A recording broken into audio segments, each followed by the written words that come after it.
হাই বন্ধুসকল, মই আজি আপোনালোকক দেখুৱাম এক ধৰণৰ পিঠা। ইয়াতে মই লৈছোঁ চাউলৰ গুড়ি 3 কাপ, আটা 1 কাপ আৰু ময়দা আধা কাপ, আদা, কালজিৰা, ইলাচি আৰু কেঁচা পিঁয়াজ।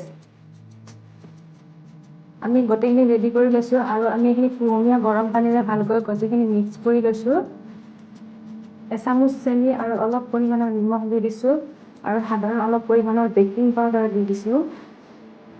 গোটেইখিনি ভালকৈ মিক্স কৰি লৈছোঁ আৰু এটা তেল গৰম হ'বলৈ দিছোঁ। এনেকৈ ৰিফাইন তেল গৰম হোৱাৰ পিছত আমি ইয়াতে সৰু সৰু আকৃতিত মিশ্ৰণখিনি অলপ অলপকৈ ঢালি দিছোঁ।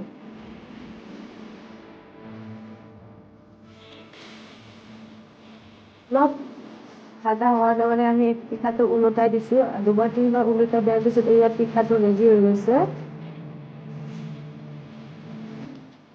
এইখিনি কিমান ধুনীয়া হৈছে আৰু এইখিনি আমি ৰাতিপুৱা দি চাহৰ সৈতে খালোঁ।